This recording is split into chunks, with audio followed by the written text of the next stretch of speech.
Are you struggling for consistency in your sim racing? Does your iRating look like a roller coaster? If so, we have good news for you. The way to get more consistent is to first understand what you're doing differently than the professionals. And VRS is the answer. With our competitive subscription, you will have the telemetry, setups, tutorials, and everything else you need to fully analyze your driving. Our data packs and the ability to compare your driving with the best in the world will show you exactly where to adjust your inputs, change your driving line, and shave seconds off of your lap times. And our powerful and precise Direct Force Pro wheelbase and precision pedals are being used by some of the world's best drivers. All these champions agree that VRS hardware is not just the best on the market, it's also priced well below the competition. So if you're looking to upgrade to direct drive and the best pedals in sim racing, VRS is your answer. If you want to get better, get faster, and make it happen sooner rather than later, you owe it to yourself to find out why so many people are switching to VRS. You'll be so glad that you did. Visit www.virtualracingschool.com and learn why the best use VRS.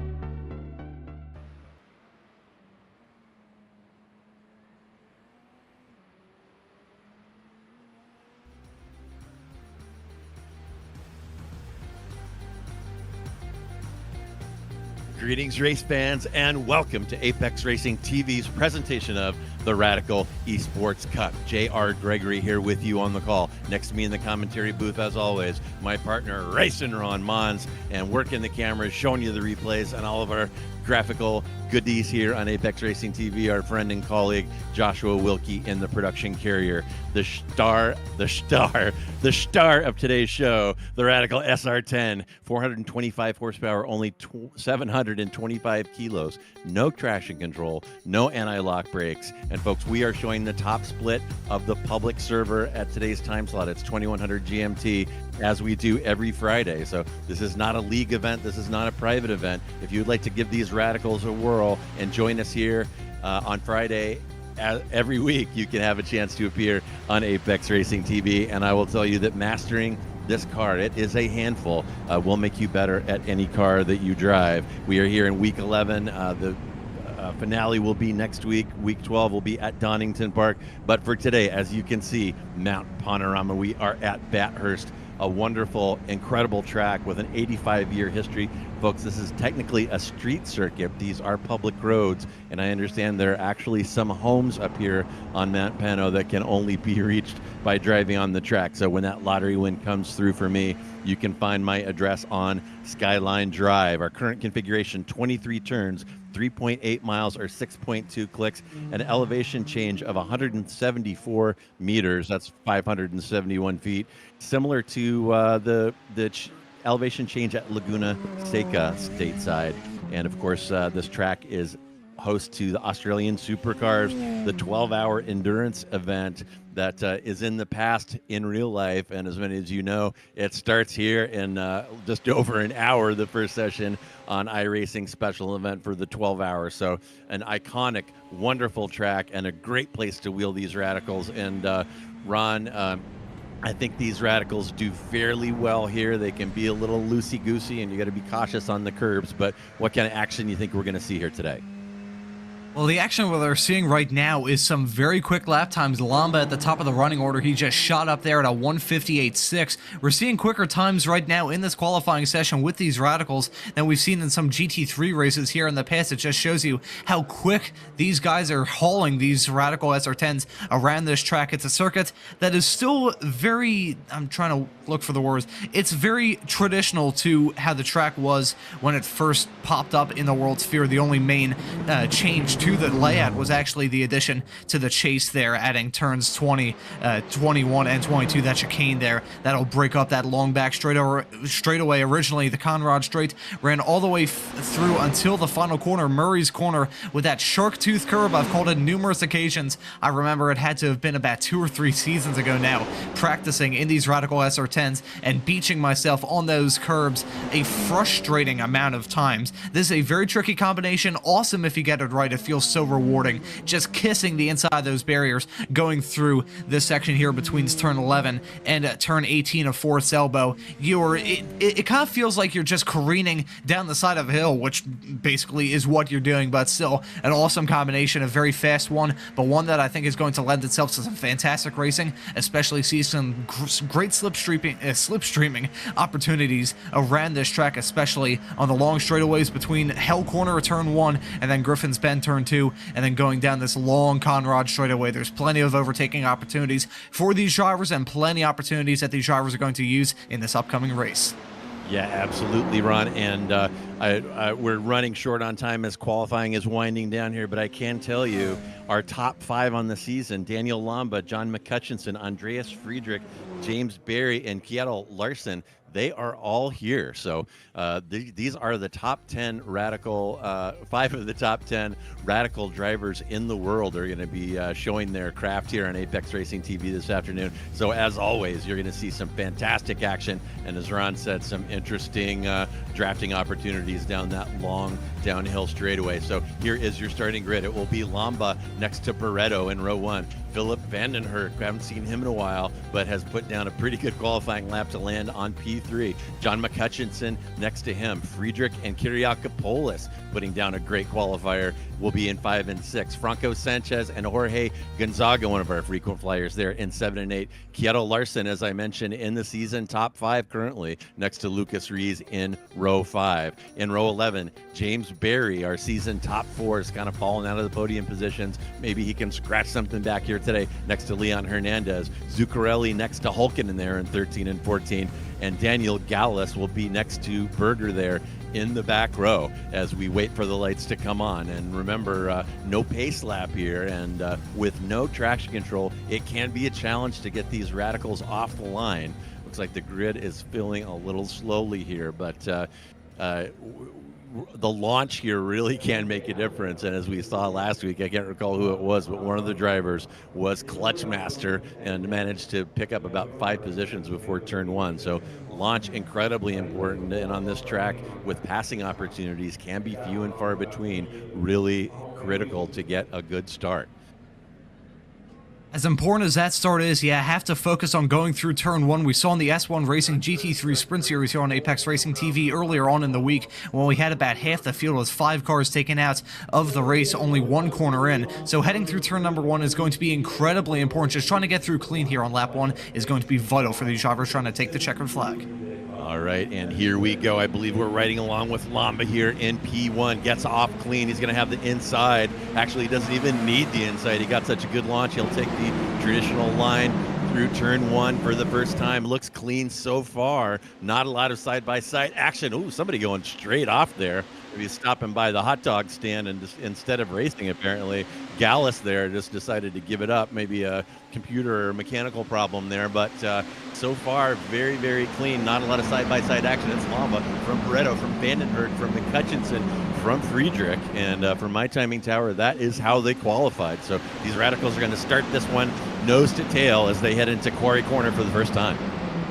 The only real shuffling in this race already is actually Gallus, who's a driver that went completely straight there at turn 1, Hell Corner. As you said, must have hit the hot dog stand, so that allowed Gabriel Berger to move up 1 spot from where he started. So right now, as I said, all these drivers just so focused on trying to get through lap 1 clean, which is maybe the reason why they're not really forcing the issue at this stage. It's going to be a matter of just waiting and trying to seize an opportunity. Maybe we'll see some crashes going down the hill for the first time. We'll see some drivers go off and see some shuffling there, but I gotta imagine when they go through the chase and enter the turn 21 and 22 chicane, that's going to be when we see a lot of the overtaking here on lap 1. Yeah, absolutely. And if you've watched these Radicals before, you know how powerful the slipstream is. Can really close that distance down. The person in the front of this line can be a sitting duck. And last time we were here, folks, last season, we saw some epic moves into the chase, a couple of 2-for-1s toward the end for the win. So, and as you're seeing it right now, Barreto all over Lamba, and takes a breather there. I think he backed out of that one. He may be biding his time. Going to let Lamba hang on to that P1 position for now. Oh my goodness! And there's Hulkinen. Was that Hulkinen going through the grass? Zuccarelli. Somebody cut that corner, and that is a costly slowdown. So we're going to see Zuccarelli making up that penalty here. And Lamba already at 2:01.3, dead cold tires and full of fuel. So Lamba is going to be putting down some heaters for our show here today, and still very clean. And there's a little pass into turn one. That was Barry getting Hernandez back. I think they changed positions a couple times on that lap. And here's some more side-by-side action. Is that Sanchez peeking around Kiriakopoulos heading up into Griffin's Bend? All these drivers taking it very easy right now. I won't say taking it easy. I mean, they're still throwing these Radical SR10s around the track. Hulkinen trying to go for a move around the outside of Griffin's Bend. That's not really a corner where you see many overtaking opportunities around the outside. That would have been bold if he got done. But unfortunately for him, he had to drop back. So far, the only casualty is Gallus, who is 1 minute and 3 seconds behind. I'm not sure. Maybe he just stopped by the side of the track for so long. One thing I will say with him being stationary for as long as he has that 1 minute gap between himself and the leaders. So maybe between now and the checkered flag, we still have 10 laps to go until we reach that finish. Lap traffic could play a role here in this race.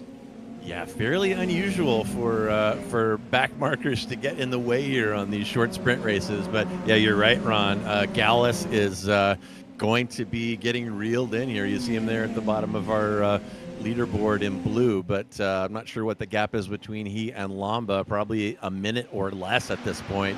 And Lamba putting down those heaters. He is going to be reeling in Gallus, and there's Gallus, and that is looks like he's hitting Griffin's Bend right now.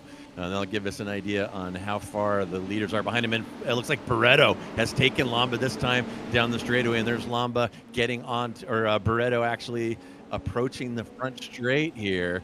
So, yeah, Barreto is going to be on Gallus in no time. And here is that pass on Lamba, I believe. That is Lamba. This is heading into the chase here.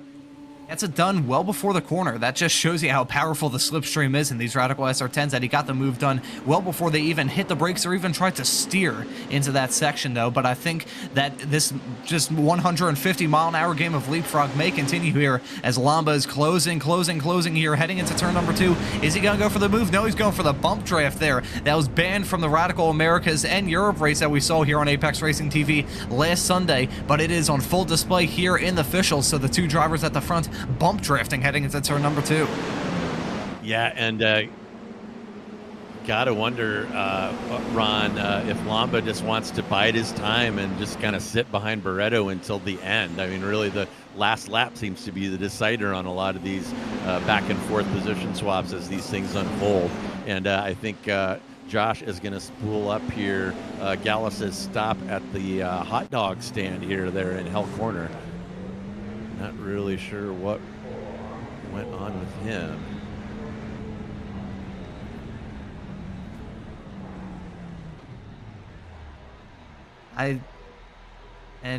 Okay, that was bizarre. That I think we're taking a look at another replay. This is Hernandez, we believe. This is going through is after Skyline, heading into that downhill section where it just feels like you're throwing the car down a hill, and ooh, he nearly threw it into the wall and nearly got hit by his competitors there. That was a good save that he kept it out of the barriers there, had to lock up on those brakes. I gotta imagine the tires on that Radical SR10 of Hernandez are basically rectangles after that. You can see some side-by-side action here heading into the chase. I believe that was Barry making it up into the top 10 after pulling off a move on Larson there. So Barry putting on a pretty good drive there to break into the top 10. Yeah, Barry making something happen. I'm sure he's not happy with that P11 qualifying, but yeah, he has broken into the top 10, and it looked like we had a pass by Rees on Kiriakopoulos there as well, and Berger getting past Hulkinen. So we're going to have passes coming down the chase there, coming down Conrad straight into the chase on every lap, and it just kind of, you know, what is your position on that final lap is going to play a large role in what your ultimate finishing position is on this one, I believe. Oh, it's going to play a huge role. If you're leading going onto the Conrad straight away for the last lap, chances are, yeah, I mean, you're probably not going to be there by the time the checkered flag comes out. We've seen in Radical races in the past, we've seen in other races here at Bathurst over the years how contact, oh, that was contact there with Lamba going through, I believe that was turn number 6, hit the inside wall of turn 7 there. So that was Lamba making a mistake. It's the second lap that he's done it. He's hit that wall 2 laps, maybe even 3 laps in a row. I've just seen 2 instances of him doing it. So maybe the pressure is being applied to Lamba. Usually in these races, we just see him up towards the front. He starts from the pole and just drives off into the distance. Barretto has really given him, he's given him the most challenge that we've seen from these 2100 GMT Friday broadcasts here on Apex Racing TV. Usually, as I said, Lamba just skates off into the distance. Tonight, that is not the case. He is actually feeling pressure from Herc, as the gap between those two is about a half a second. You can cover all 3 of these cars. Not with a, well, it's a very long blanket, we'll say, with the advertising banner you'd see put up on a billboard. It's a pretty, about a second. They actually know is closing now as they go on the brakes heading into the chase. So about a half a second separating all these drivers, but still, Lamba, we're seeing him crack under pressure. Maybe we'll see a big mistake that may cost him a lot of time and maybe even his race. Yeah, interesting 3-car train forming here up front, and you're certainly right, Ron. Lamba, for him, he has a stranglehold on the championship. He could bin it in this one and still finish in a season P1 based on his large margin in points. But Lamba here, never see a little bump draft. But yeah, doesn't get a lot of pressure, and Vandenherk hasn't been an absolute regular, but he is no slouch. As you can see, he's hanging right with those top 3. So Vandenherk, if he can just maintain that gap and keep within striking distance toward the end, we have seen 2-for-1 passes into the chase toward the end of these races, and Vandenherk may be biding his time to pull off one of those moves. Philip Vandenherk set the fastest lap of the race last time by, as we're seeing now Barry continuing his charge up towards the front, up into the top 10 now. You can see now Herc, thank you very much, Josh, for the quick graphic change, a 158.3. That's a very quick lap time. One thing about these Radicals that we pretty much have to mention, it's kind of a given. We beat this dead horse all the time. But in these Radicals, it's interesting. They take so long to get their tires up into a correct operating window in terms of the temperatures. We're seeing Reese scrape the wall, heading down the hill. But these Radicals set faster times in the race than they do in the qualifying. It just shows you how long it takes for these Radicals to really get up to temperature. But Herc setting some pretty good lap times this time by, but the gap is still not too close between himself and Lamba. I think he is very quick going down those straightaways. Of course, in this series, fixed setup, so you can't say, okay, maybe he's running a low downforce setup. But I think going down the hill, I think Herc is really struggling in terms of pace because he's lost time on Lamba 2 laps in a row going through the turn 11 down to Forest Elbow of 18 and 19 sections. We're seeing Barry try and drive past Reese and get the move done here, heading into the chase. Meanwhile, Kyriakopoulos getting a move done on Lartz and farther in the back. Oh my god, you can see Reese sniffing the tail of Barry as they exited that corner. The battling is still not over between these two. Yeah, great move there by Barry, and really nothing Reese could do. Obviously wasn't happy about that. Tried to make the switchback work there on the chase, but not going to happen. I don't think that's a move I've ever seen happen unless the lead driver severely overcooks the first part and washes out there. But yeah, Barry continuing to chip away here. He's up 3 positions now from his P11 qualifying, and now has Gonzaga right in front of him. Here we are riding around with Kyriakopoulos, and is that that must be Barry and Rees. A little dicing continuing. Rees is going to try the outside of Griffin's, and he's going to have the inside to the cut here. And my goodness, what a move on the outside of Griffin's. That's one that we haven't seen very often. And Rees, as I said, not taking that pass by Barry, lying down. But Barry, of course, is going to have another crack at it next time coming off that back straight.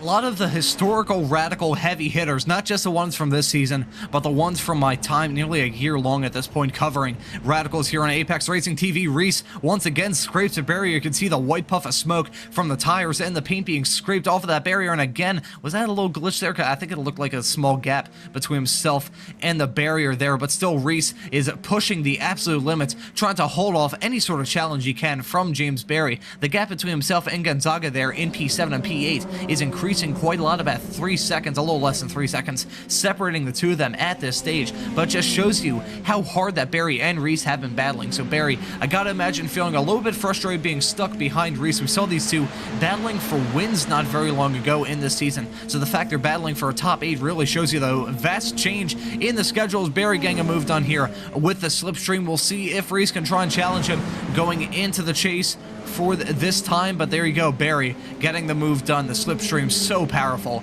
in these Radical SR10s. We've seen in the past up to 10, maybe even 15 miles an hour quicker in the slipstream. It shows you how important the slipstream is in these SR10s. It's a deciding factor of these races week in and week out, whether it be the officials or the league races here on Apex. These Radicals just race so good at track with really long straightaways. Yeah, a great train forming here. That's Barry, Rees, Kyriakopoulos, and Larson. And Rees had his hands full with Barry. Now he's got Kyriakopoulos sniffing around behind him, and see if somebody is inspired by Rees's brave outside move into Griffins. Now Rees showing his nose on the entry. He's going to think better of it, but he has Kyriakopoulos all over him now, and may have heated up those tires in his fight with Barry, which may make him vulnerable to attack from Kyriakopoulos, and we'll keep an eye on that as this unfolds. What a great race so far. You mentioned a good point there, JR. Overheating of the tires plays a crucial role in these SR10 races. The tires, they take so long to get up to temperature that you'd think overheating wouldn't be too bad, but here in these SR10s, it's like driving on ice when you're on cold tires and driving on, well, lava, shall we say. When the tires are overheated, they're so slidey, so slippery, and I think that was a moment there for Kyriakopoulos going over the skyline there. Not sure what in the world happened to him, but I saw him lose quite a lot of time and falling into the clutches of Larson right behind. So this battle that was a 4-car fight has kind of broken up into 2 and 2. Barry and Reese separated by about a half a second, then Kyriakopoulos and Larson separated by about a half as well, with quite a long way separating the two of them. But now our attention is at the front of this fight. Barretto still holding off any sort of challenge from Lamba, who looked like he was going to go for a move heading into turn number 21 on this lap. But now you can see Herrick trying to get a move done here on Lamba. Lamba closes it off. Herrick, meanwhile, switching to try and go down the inside. He had to back out of that move. Lamba has, I won't say a reputation. He is definitely a very aggressive racer, though. He doesn't give his competitors any sort of quarter on the racetrack whatsoever. That could be the reason why Lamba hasn't fallen back into P3, because Philip and Herc have been covering him ever since I first joined Apex Racing TV and started covering back when it was called the Radical Racing Challenge back at Season 2 of 2023. Philip and Herc is always a nice guy, a great driver. He is a very fast one, too, and trying to get a move done here on Lamba, while Lamba's trying to get a move done here to retake the lead of the race from Barretta. They're going side by side coming through turn number 2. He has to back. Actually, I thought he was going to back out of it. He did. Okay, so Barretto manages to clear him there, but that was pretty close there. It was a little bit of an optical illusion. Now Herc getting a move done on Lamba. They're still going side by side, crawling up the hill, just pretending that he got the move done there. That was a beautiful move from Philip Vanden Herc. I was going to say going up the hill, charging up the hill, exiting turn number 4. It basically have to treat this Radical SR10 like you have an eggshell underneath that throttle pedal. So it's a good move here that Philip Vanden Herc managed to clear him there. It was a fairly last minute dive, I must say, but Philip Vanden Herc just was able to get on the throttle quick and cleared him going up the hill. Beautiful move there to move into P2. Yeah, epic move by Vanden Herc. Such a tough corner. That is a tough corner by yourself, and to take that shallow inside line while late braking, man, oh man, Vanden Herc showing his car control mastery of these Radicals there, and it looks like that little spat between Vanden Herc and Lamba has allowed Barretto to get away. Look at that gap. It's up to 1 second. And Vanden Herc is now, or Lamba is going to be looking at the back of Vanden Herc now. Vanden Herc not getting the toe anymore. And he is going to be vulnerable to attack from the back. That gap down to 0.3 seconds. And maybe we'll see some more passing attempts there through the cutting and Corey. That was incredibly exciting, and a move that it takes some stones to even consider. Edel Larson had some stones as he's now got a move done on Dennis Kyriakopoulos to move into the top 10 of this race. The IGL Coatings driver there from, I believe that would be Norway. I'm not very good on flags, but we'll take a look at a replay here. Getting the move done before you even enter the chase. Once again, it shows you how quick these Radical SR10s are in the draft. Pulls out well before they hit the corner and is able to clear them well before they get onto the brakes there. So Edel Larson pulling off a good move there to move into the top 10. A lot of drivers having some up and down races. You can't really say that any of these drivers have had a bad show. We haven't even covered Franco Sanchez yet, who's currently running in P6. Locked in a nice battle here. I believe, yeah, that's Gonzaga there. Yeah, that is Gonzaga there that he is battling with. One driver from Peru, the other from Portugal, both of them going side by side as they went through that small little short straightaway between turns 2 and 3. But currently it is Sanchez at the front of that fight. We'll see if Jorge Gonzaga can find any sort of challenge. That was a big puff of smoke there. That was definitely some wall contact there. Wow, and looking at our timing tower here, we may have been neglecting this one. It looks like Sanchez and Gonzaga have switched positions 5 times so far in this 9-lap race, and yeah, it's. I love the new graphics of the little puff of concrete smoke as these radicals are depositing paint and polymer on those concrete barriers on every lap. You got to kind of, I mean, if you want to use every inch, just like a road course lined with concrete, if you want to use every inch of the track, you're going to be scraping your mirrors, and that is Vandenherk. Philip Vandenherk, yeah. Falling. Looked like he overcooked the entry to the chase. Josh is going to show us what happened there. And Vandenherk, is he in the lead of this group right now? Is that him in 25? No, that is Philip Vandenherk in the 1 in the trying to get a move done here to get the job done, and he cleared him entering the corner, but just outbroke himself right as you're talking about scraping the mirrors going down the hill at the top end of the circuit there, JR. I saw Philip Vandenherk screeching the tires, and that actually cost him 2 spots there. He was very briefly in the lead, got the move done there on Barreto thanks to the slipstream, but after that lockup, he is now back at square one. So the fight that we saw that had basically turned completely over.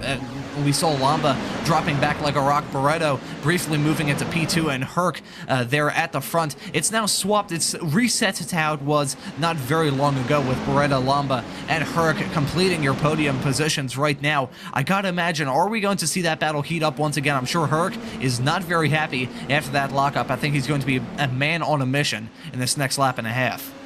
Yeah, and my goodness, some fantastic work up front, folks. When I tell you that these are some of the best esports drivers in the world, Exhibit A is the fight that we've seen between Barreto, Lamba, and Vandenherk. Some great awareness, great car control, fantastic trust, and respectful racing. You're not going to see better wheeling than this anyplace. And well, on that topic, don't forget to subscribe to Apex Racing TV and hit that notification button. We've got racing like this 7 nights a week, all day long.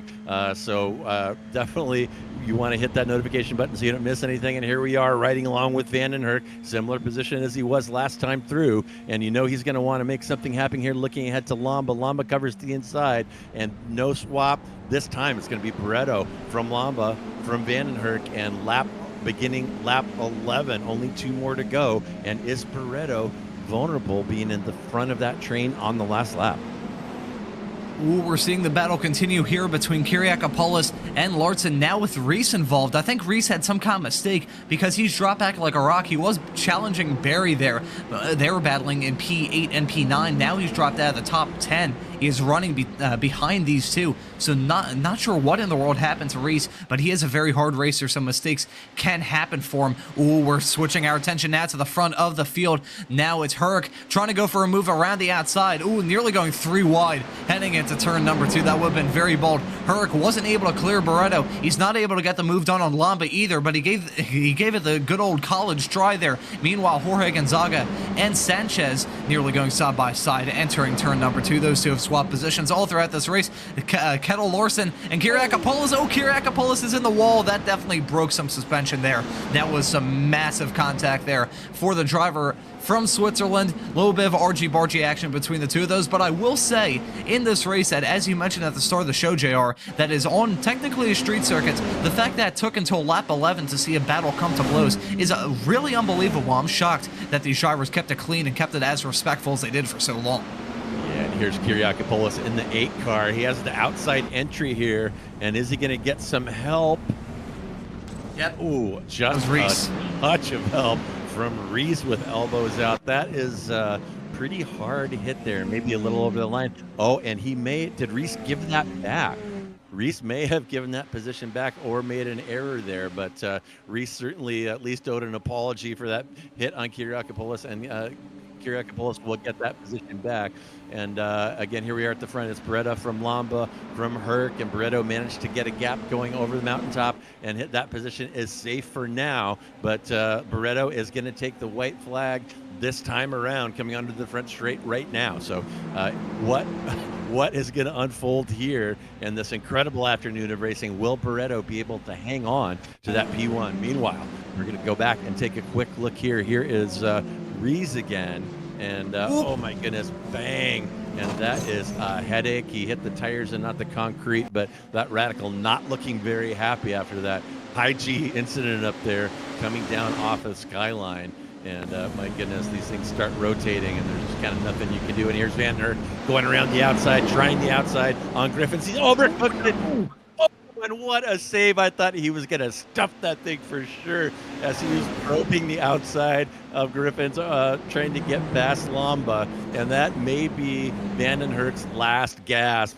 A long slide like that is going to just destroy those tires and get their temperature so high that the grip is going to be gone for a number of corners. So Van den Herk just going to need to keep it clean to hang on to the podium. So that front 3 battle has been reduced now. Barreto versus Lamba. That gap is 0.3. Lamba will be well within draft distance when they hit the Conrad Straight. As you see Lamba fighting, that Radical is wiggling coming down the mountain. Those tires are cooked. This is the last lap. It is now or never for Lamba. Looking forward to Barreto and what is going to happen here. Oh my goodness. We're in for a good finish here, Ron. You may see these two drivers come to blows. As you mentioned, Lamba at the top of the running order in the championship. He doesn't have much to lose. Barreto, meanwhile, has everything to lose. We may see these drivers coming to blows as they enter the chase here in just a few moments' time. Yeah, and you see Barreto got a little weave there trying to break the draft. He's going to cover the inside, force Lamba to go outside on entry to the chase if he's going to do anything. And Barreto has made that defensive move, covering that inside entry to great effect. That's how he was able to hang on to P1 lap after lap after lap when it seemed that the car behind was in striking distance. So excellent defensive driving by Barreto. But did he wash out there? I think that was so close. If Lamba had a slightly better exit coming out of the final corner, he might have been able to take the checkered flag. Ooh, we got photo finish here between Franco Sanchez and Jorge Gonzaga. I think Gonzaga held out in that fight, but I think Lamba was incredibly close to getting the move done. That was some fierce defending from Barreto. It was within the rule. I will say it wasn't any sort of ridiculous block or anything like that. That was a fair block that he pulled off, a harsh block, but a fair block nevertheless. Felipe Barreto taking the checkered flag, a name that I think I've seen maybe once or twice in the Radicals in the past, taking the win. That is a really good result as I see some drivers burning it down in turn number 1. Yeah, and I'll tell you, Ron, I'm just going to throw in a little public service announcement here. A lot of people get frustrated by having a good defender in front of them, and covering the inside is not blocking, it's defense. So if the car in front of you is covering the inside over and over again, and that just means that you need a different move.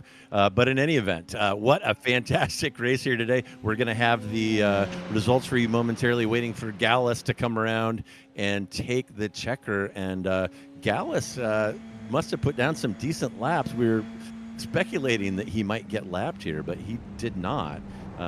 But certainly taking up the rear after that brief stop at the refreshment stand. So, whew, my goodness, what a race. And those top 3, folks, I challenge you to come up with highlights better than Barretto versus Lamba versus Herc. They're fighting each other all over the track. We saw those moves in Griffins. We saw those moves into the cutting, and those places are tough when you're by yourself, much less side by side. So some outstanding drivers and some outstanding work here today at Mount Panorama in the Radical Esports Cup. And there are your final results. We've got Barretto, who has prevailed after that incredible 12-lap battle. It looked like he washed out of Murray's corner there on the last lap and gave Lamba a chance. That gap down to 0.1. I think Lamba probably had a little bit of overlap at the start finish, but wasn't able to quite close the deal. Vanden Herk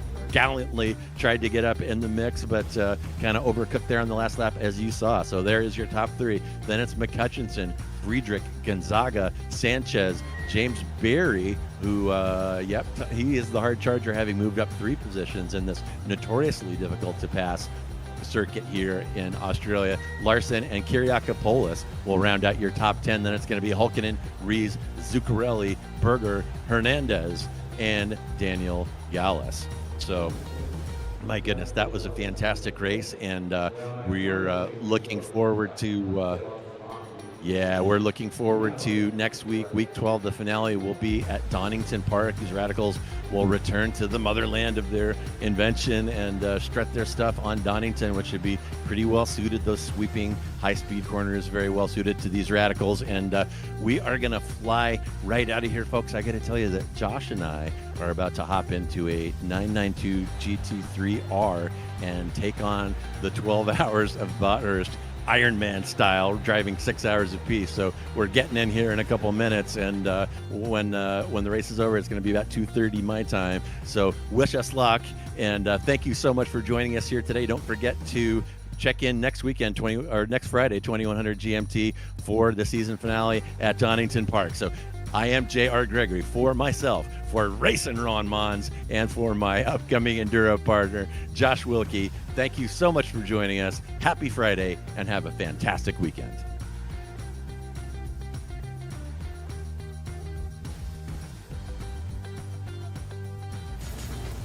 Are you struggling for consistency in your sim racing? Does your iRating look like a roller coaster? If so, we have good news for you. The way to get more consistent is to first understand what you're doing differently than the professionals. And VRS is the answer. With our competitive subscription, you will have the telemetry, setups, tutorials, and everything else you need to fully analyze your driving. Our data packs and the ability to compare your driving with the best in the world will show you exactly where to adjust your inputs, change your driving line, and shave seconds off of your lap times. And our powerful and precise Direct Force Pro wheelbase and precision pedals are being used by some of the world's best drivers. All these champions agree that VRS hardware is not just the best on the market, it's also priced well below the competition. So if you're looking to upgrade to direct drive and the best pedals in sim racing, VRS is your answer. If you want to get better, get faster, and make it happen sooner rather than later, you owe it to yourself to find out why so many people are switching to VRS. You'll be so glad that you did. Visit www.virtualracingschool.com and learn why the best use VRS.